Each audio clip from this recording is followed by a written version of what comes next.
السلام علیکم student, class 9 کے اسٹوڈنٹ کو میں اسلامیات اختیاری کا کام بتانے لگی ہوں۔ سب سے پہلے حدیث کے مختصر سوالات ہیں۔ سوال نمبر 1 ہے، حدیث کے مطابق منافق کی 3 نشانیاں کون سی ہیں؟ منافق جو ہیں ہم نے پڑھا ہے کہ سٹارٹنگ سے ہم پڑھتے آ رہے ہیں کہ منافق وہ ہے جو امانت میں خیانت کرتا ہے، یا تو بات کرتا ہے تو جھوٹ بولتا ہے، وعدہ کرتا ہے تو وعدہ خلافی کرتا ہے۔ اور سوال نمبر 2 ہے، ایمان کے لحاظ سے مکمل کون ہے؟ ایمان کے لحاظ سے مکمل وہ ہے جس کا اخلاق سب سے بہتر ہے۔ اخلاق سے مراد کہ وہ اگر نماز قائم کر رہا ہے تو دوسروں کو بھی نماز قائم کرنے کی تلقین کرے گا، یہ نہیں کہ خود نماز نہیں پڑھ رہا اور دوسروں کو کہے کہ وہ نماز پڑھے اور اپنے سے غریبوں اور یتیموں کا خیال نہ رکھے۔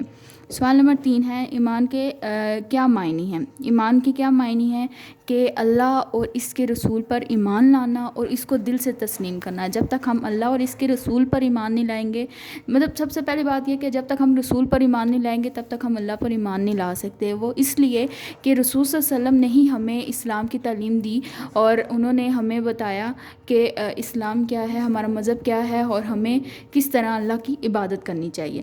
سوال نمبر 4 ہے، ایمان کا تقاضا کیا ہے؟ ایمان کا تقاضا یہ ہے کہ انسان جسے مانتا ہے اس کی صداقت کا زبان سے اقرار کرے، اس پر عمل کرے۔ مطلب کہ اگر انسان ہے ایک، ٹھیک ہے، وہ اگر اللہ کو مان رہا ہے تو وہ دل سے مانے اور اللہ تعالیٰ کے دیے ہوئے حکم کے مطابق زندگی بسر کرے اور اس پر عمل کرے۔ اس طرح سوال نمبر 5 ہے، حدیث کے مطابق حیا کس سے ہے؟ حیا ایمان سے ہے۔ ایمان ابھی میں نے آپ کو بتایا تھا کہ کسی بات پر مطلب یقین کرنا، ٹھیک ہے، یقین کرنے کو کیا کہتے ہیں؟ ایمان کہتے ہیں۔ مطلب اللہ تعالیٰ پر، رسول پر، اہل کتابوں پر ایمان لانا، یقین کرنا، یہ کیا ہے؟ حیا کہلاتا ہے، ٹھیک ہے، ایمان والا۔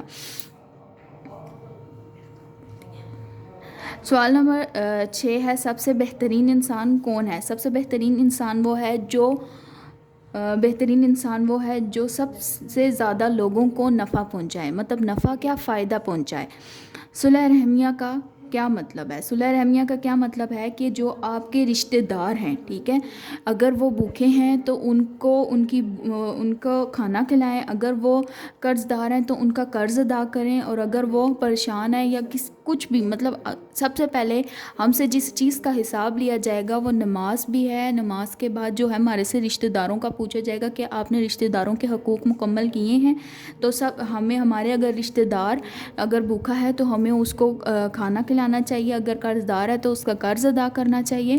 اس طرح ہمیں اپنے جو رشتہ دار ہیں ان کا خیال رکھنا چاہیے۔ اگر معاشرے میں بزرگوں کا احترام نہ کیا جائے تو کیا ہوتا ہے؟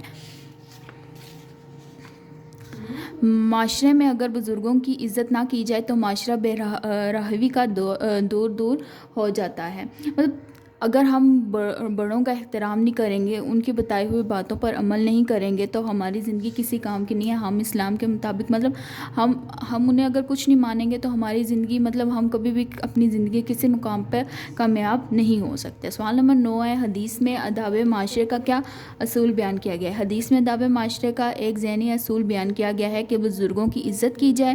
مطلب ہر بار ہمیں یہی کہا جاتا ہے کہ جو آپ کے بزرگ ہیں ان کی عزت کریں، چھوٹوں پر رحم کریں، بڑوں کا احترام کریں اور بچوں کے ساتھ شفقت سے پیش آئیں۔ کیونکہ حضرت محمد صلی اللہ علیہ وسلم کی سیرت میں بھی یہی چیزیں پائی جاتی تھی۔ وہ اپنے سے بڑوں کا احترام کرتے تھے، بچوں کے ساتھ شفقت سے پیش آتے تھے، چھوٹوں پر رحم کرتے تھے۔ سوال نمبر 10 ہے، حضور بچوں کے ساتھ کیسا سلوک کرتے تھے؟ حضور صلی اللہ علیہ وسلم کا بچوں کے ساتھ کیسا سلوک تھا کہ وہ ہمیشہ جب بھی گلی سے گزرتے تھے تو بچے ان کے ساتھ آ کے لپٹ جاتے تھے اور ان کو اٹھا لیا کرتے تھے، اور اگر گلی سے گزرتے وقت بچے آپ کے دامن سے لپٹ جاتے تو آپ کھڑے ہو جاتے اور ان سے پیار کرتے، اور اگر آپ سواری میں جا رہے ہوتے تو آپ بچوں کو اپنے ساتھ سواری پہ بٹھا لیتے۔ مطلب آپ صلی اللہ علیہ وسلم بچوں کے ساتھ بے انتہا پیار کرتے تھے۔ یہ سب چیزیں آپ نے یاد کرنی ہے اور ساتھ اپنی نیٹ نوٹ بک پہ لکھنی ہے۔ اسی طرح ہی حدیث نمبر 1 تھا حدیث نمبر 5، یہ آپ کی بک پر مینشن ہے، یہ آپ نے بک سے دیکھ کر نیٹ نوٹ بک پر لکھنی ہے۔ Thank you.